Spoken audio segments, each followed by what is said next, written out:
Imagina que estamos hablando de uno de los textos más importantes de la Biblia, el que cuenta cómo empezó todo. Génesis 1, 1, 2, 3. Este pasaje no es solo una pieza clave para entender la fe judía y cristiana, sino que también nos abre una ventana fascinante a la historia, la arqueología y el lenguaje de la época en que fue escrito.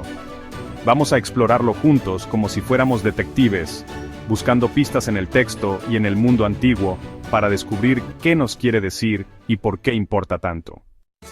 Este relato probablemente fue escrito por sacerdotes en un momento muy duro para el pueblo judío, cuando fueron llevados como prisioneros a Babilonia y luego pudieron regresar a su tierra entre los siglos 6 y 5 a.C. En aquella época, estaban rodeados de otras culturas con sus propias historias sobre cómo empezó el mundo. Por ejemplo, los babilonios tenían el Enuma Elish, un relato donde el dios Marduk crea el mundo tras una batalla épica. Pero en Génesis, la historia es distinta. No hay peleas ni caos entre dioses, solo un Dios único que, con su palabra, pone todo en marcha de forma tranquila y ordenada. Para entenderlo mejor, vamos a mirar de cerca cómo está escrito. El hebreo del texto tiene palabras especiales, como tohu wa bohu, que describen un estado de vacío y desorden antes de que Dios actúe, o tehom, que suena parecido a nombres de dioses acuáticos de otros pueblos, pero aquí no es un dios ni un enemigo, solo parte de lo que Dios organiza. Esto nos muestra cómo los autores tomaron ideas que flotaban en el aire de su tiempo, y las cambiaron para enseñar algo nuevo. Su Dios no lucha contra el caos, lo transforma pacíficamente. También vale la pena comparar este relato con otro que viene después, en Génesis 2, 4-25, donde la creación se cuenta de manera más cercana, con Dios moldeando al hombre del polvo como un artesano. Estas diferencias no son errores, sino formas distintas de ver la relación entre Dios y nosotros, y nos invitan a pensar más hondo. En el fondo, este texto no solo narra cómo comenzó el mundo, también fue una herramienta para el pueblo judío que volvía del exilio. Les ayudó a recordar quiénes eran y en qué creían. Un solo Dios que trae orden y esperanza, incluso después de tiempos oscuros. Y justo eso lo vemos desde el primer versículo. ¡Vamos a la escritura!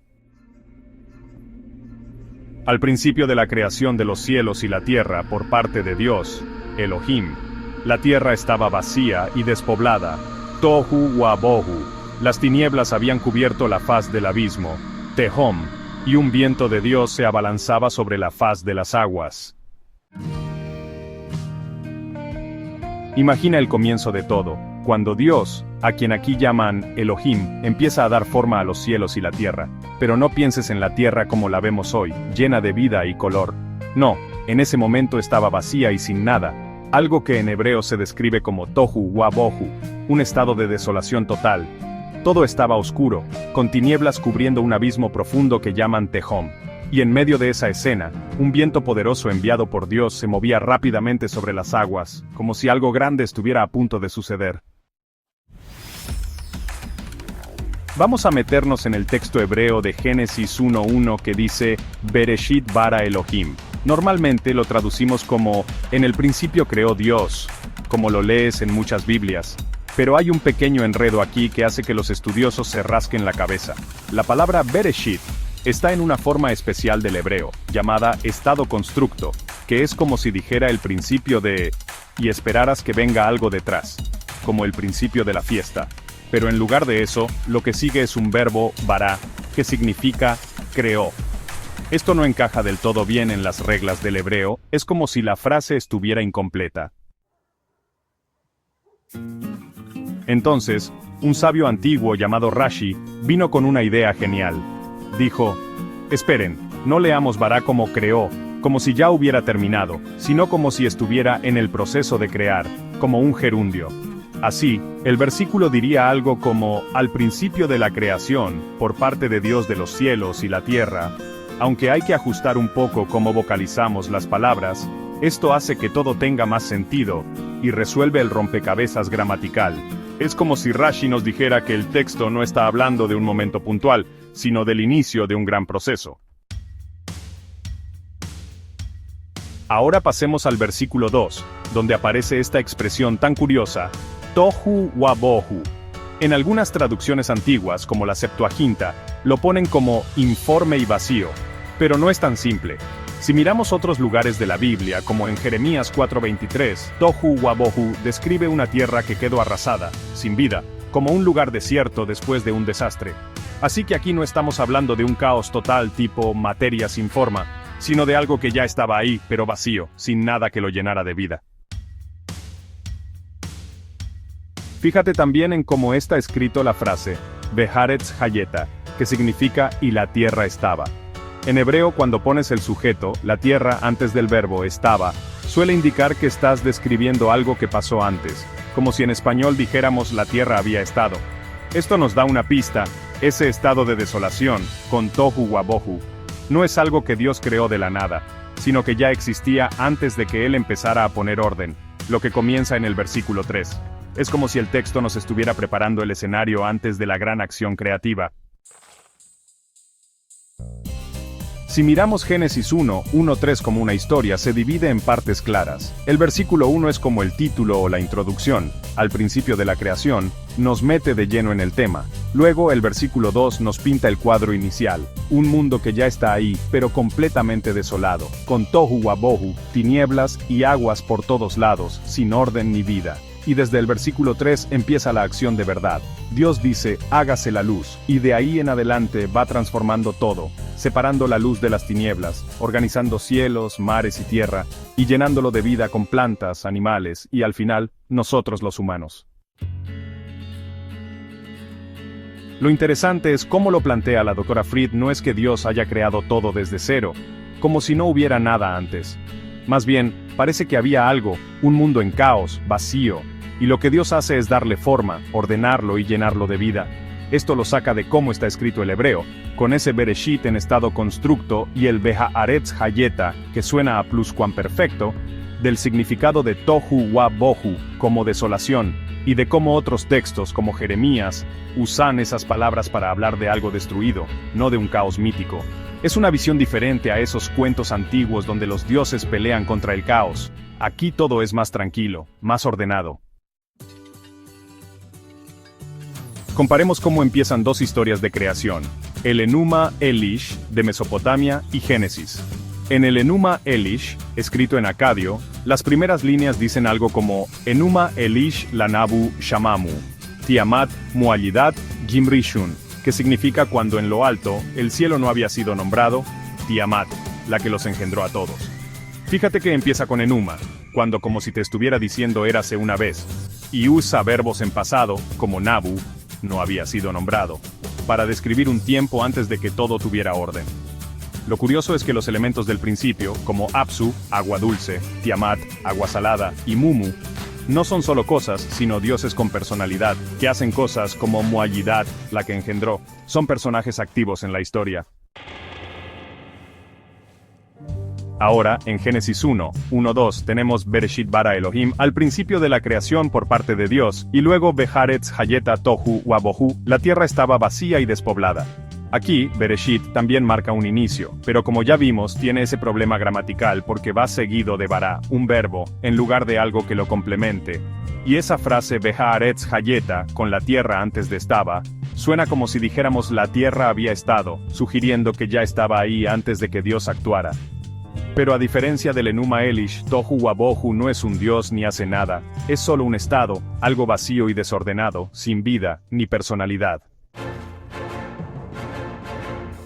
El Enuma Elish es como una gran película épica. Su idea central es que el mundo nace de peleas entre dioses. Primero, Apsu y Tiamat, las aguas primordiales, se juntan y engendran otros dioses, pero luego todo se vuelve una guerra. Apsu pelea con Ea, y más tarde Tiamat se enfrenta a Marduk. De esas batallas surge el orden, como si el cosmos fuera el premio de una lucha. Está escrito con un estilo poético, lleno de repeticiones y paralelismos, y las aguas, Apsu y Tiamat, no son solo un fondo, sino personajes con voluntad propia, dioses que mueven la trama. Génesis, en cambio, es otra vibra totalmente distinta. Aquí no hay peleas ni dramas divinos. Todo pasa porque un solo Dios, Elohim, dice, hágase la luz, y listo, sucede. Es una creación tranquila, ordenada, como si Dios estuviera armando un rompecabezas perfecto. El texto USA, frases que se repiten, como y vio Dios que era bueno, para darle un ritmo casi musical. Y aunque aparece Teshom, que suena parecido a Tiamat, no es un dios ni un enemigo. Es solo un abismo, algo que está ahí, sin vida ni poder, esperando a que Dios lo transforme. Pongamos frente a frente al Enuma Elish y Génesis. En el Enuma Elish, el cosmos empieza con dioses peleando. Es un caos lleno de acción, con Tiamat y Apsu, las aguas divinas, como protagonistas. Todo es épico, violento, y el orden llega después de que Marduk gana la batalla. Usa frases que marcan el tiempo, como Enuma, cuando, y verbos que muestran a esos dioses haciendo cosas. En Génesis, en cambio, el cosmos es obra de un solo dios, Elohim, que no necesita pelear. Simplemente actúa y todo se ordena. El agua, Tehom, está ahí, pero no es un dios, solo un elemento sin vida. El texto avanza con calma, aunque tiene ese lío gramatical con Bereshit y Bará que ya hablamos. Los dos empiezan con algo acuoso, Tiamat en uno, Tehom en el otro, y terminan con orden, pero el camino es distinto. En el Enuma Elish, el caos es un dios que lucha. En Génesis, es solo un estado que Dios arregla con su palabra. El primero celebra a Marduk y el poder babilónico. El segundo pone a Elohim como un dios universal, sin rivales ni dramas. Para terminar, hablemos del pluscuamperfecto, un tiempo verbal que usamos cuando algo pasó antes de otra cosa que también ya pasó, como el pasado del pasado. En español, lo hacemos con había más el verbo, por ejemplo. Antes de salir, yo ya había cerrado las ventanas. El cerrar pasó primero, luego salí. Ahora, apliquemos esto a Génesis 1:2. El versículo 1 dice: En el principio creó Dios los cielos y la tierra, como si fuera el gran comienzo. Pero el versículo 2 con Beharet Sayeta Tohu Wabohu suena diferente.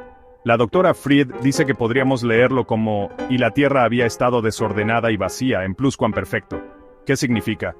Que antes de que Dios empezara a organizar todo, desde el versículo 3, la tierra ya estaba ahí, pero en un estado caótico, con Tohu Wabohu.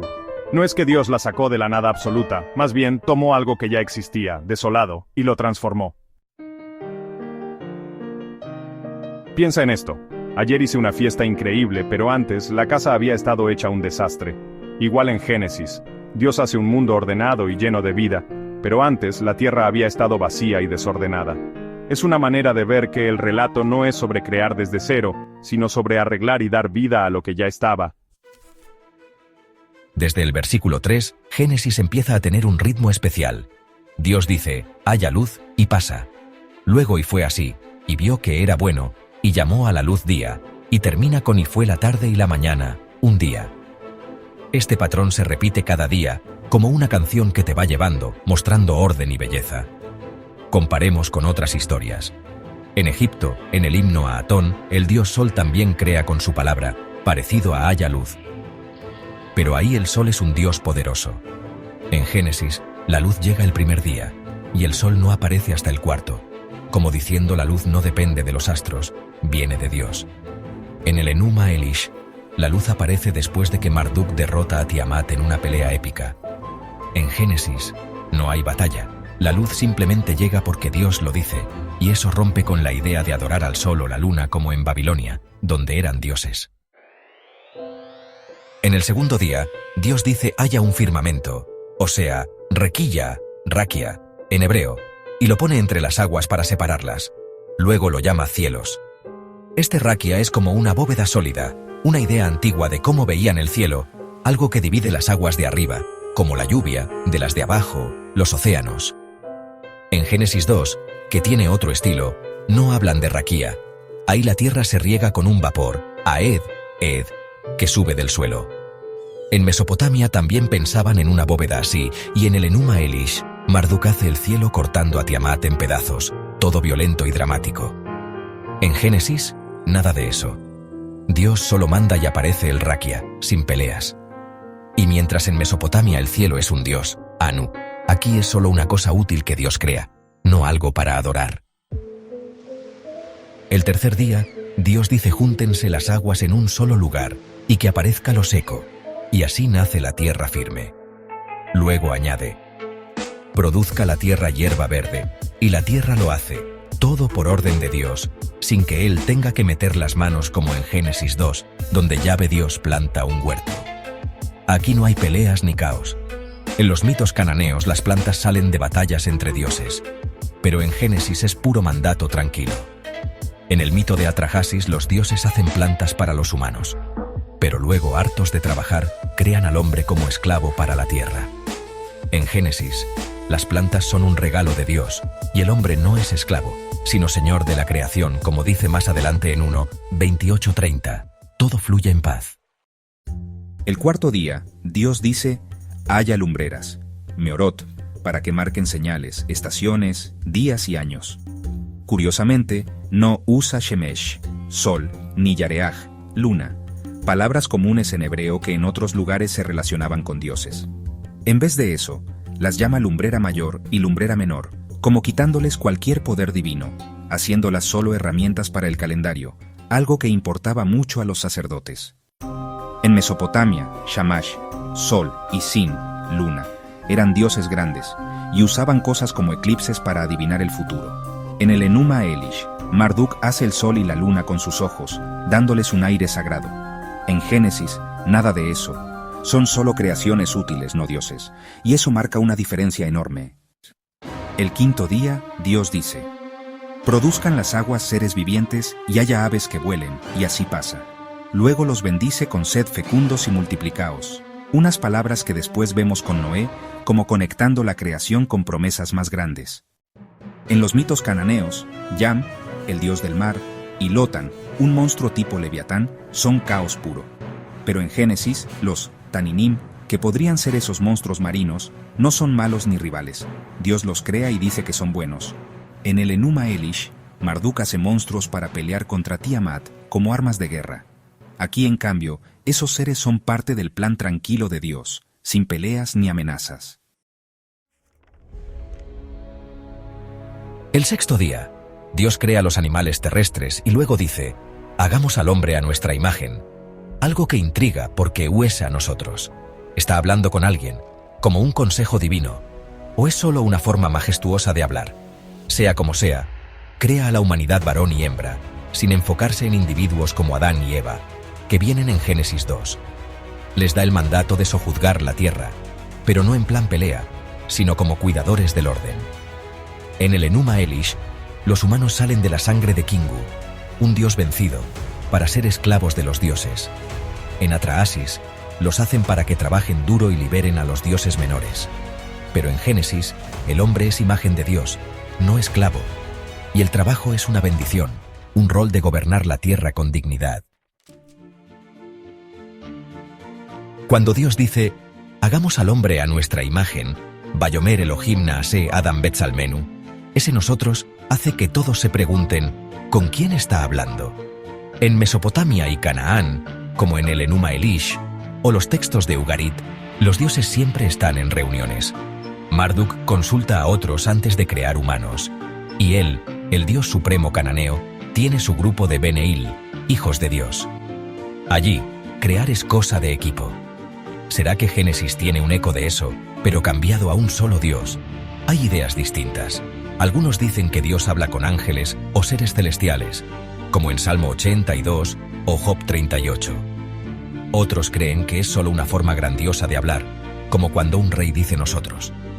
Y hay quienes piensan que viene de un tiempo en que Israel imaginaba más dioses, pero luego lo ajustaron para que Yahvé fuera el único jefe, como se ve en Deuteronomio 32, en algunas versiones antiguas.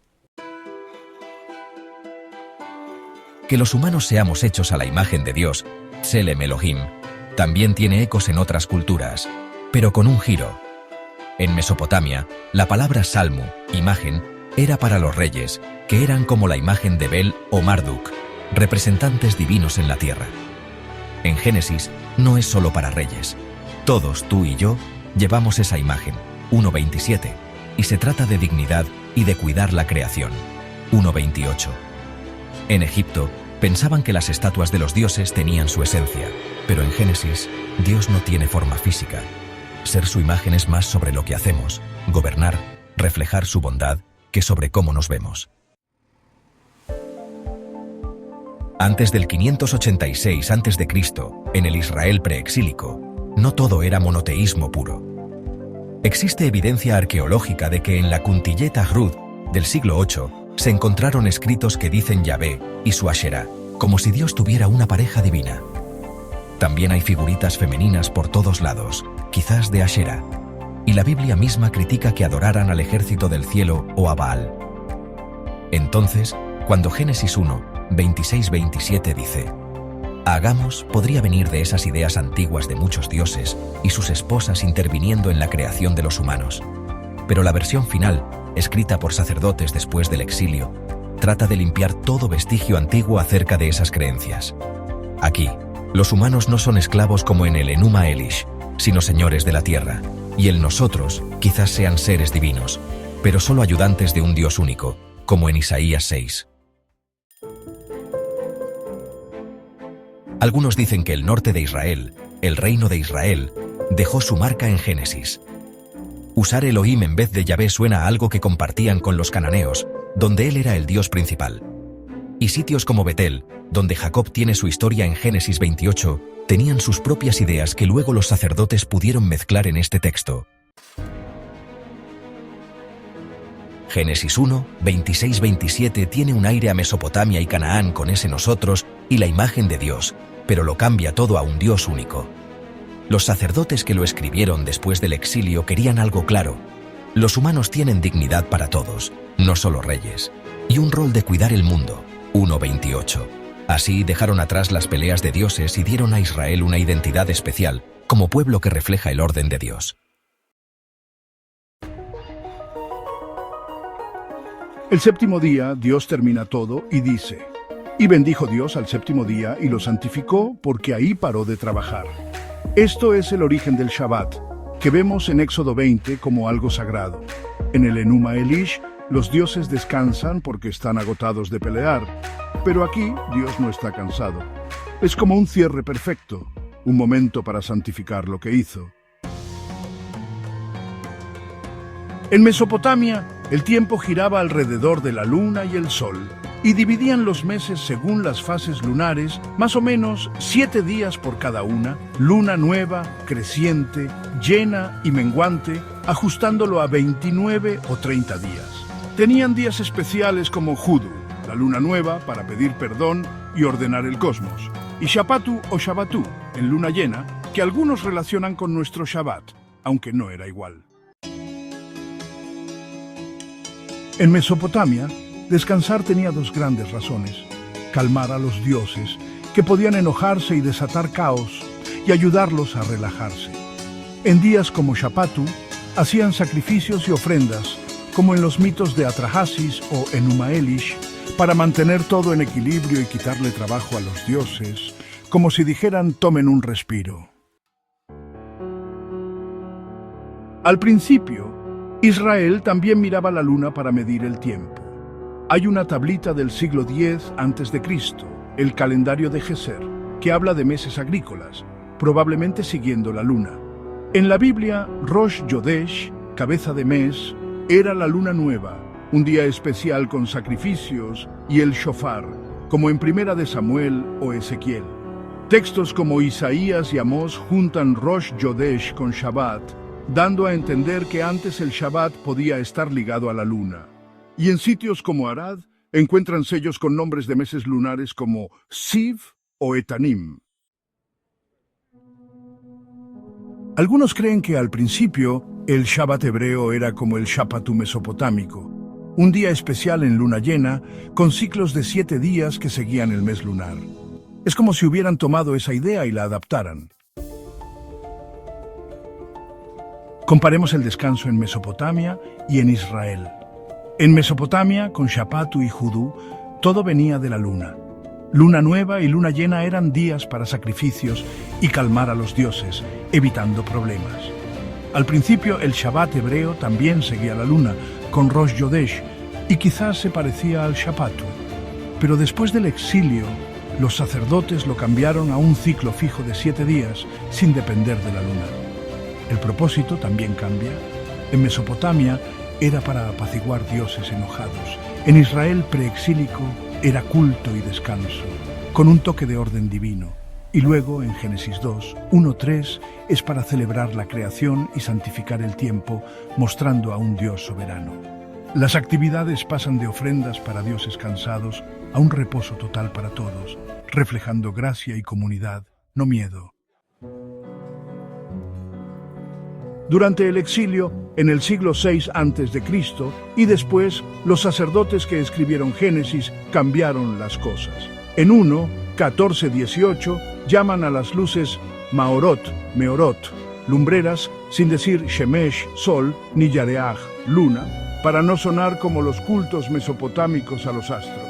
La luna es solo la lumbrera menor, quitándole cualquier aire sagrado.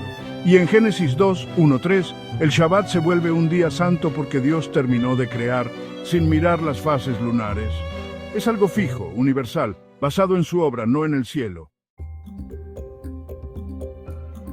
El Shabbat cambió mucho del preexilio al postexilio. Antes seguía la luna, como en Mesopotamia, donde la luna y dioses como Sin eran clave. Pero los sacerdotes dijeron, no, el tiempo lo manda Dios, no la luna. Así, el Shabbat se volvió algo para todos, siervos, extranjeros, hasta animales, no solo para unos pocos, como los rituales mesopotámicos. Allí el descanso era para calmar a los dioses enojados. Aquí es una fiesta por lo que Dios da, como en Éxodo 16, mostrando gracia, no miedo.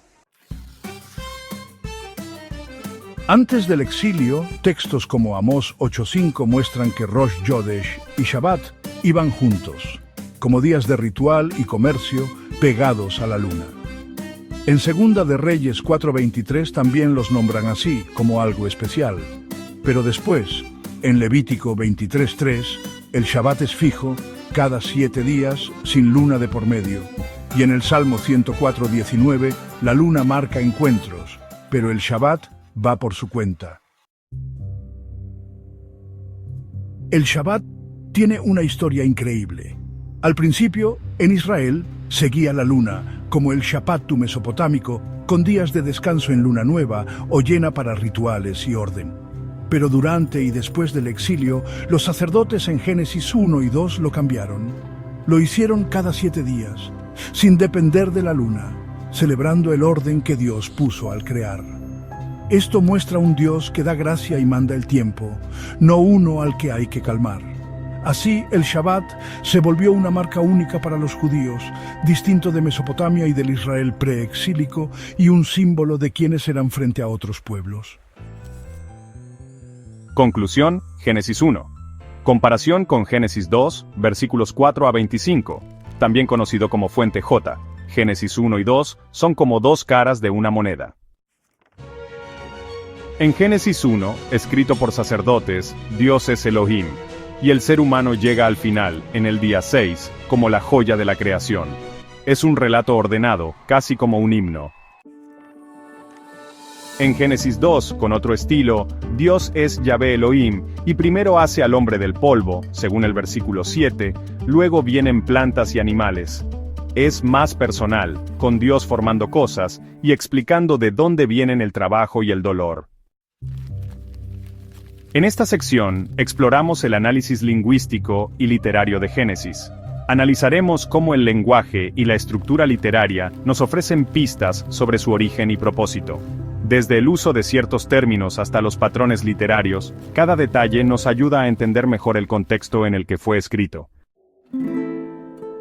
Génesis 1 parece escrito tarde, después del exilio, en el siglo V a.C., bajo influencia persa, con ideas grandes de orden y universalidad. No tiene palabras arameas claras, pero usa cosas como tohu o abohu, que suena al Tiamat acadio, aunque sin el rollo mítico, y el bab consecutivo y dijo le da ese ritmo firme típico de los sacerdotes. Génesis 1, 1-2-3 es como un poema bien armado, obra de los sacerdotes, repite y dijo Dios, y fue así. Y vio que era bueno como un canto que te envuelve, destacando el orden como algo sagrado. A diferencia de Génesis 2, que es más humano y cuenta cómo Dios moldea al hombre, aquí todo es grande, impersonal, con Dios creando solo con su palabra, Vayomer. No hay peleas como en el Enuma Elish.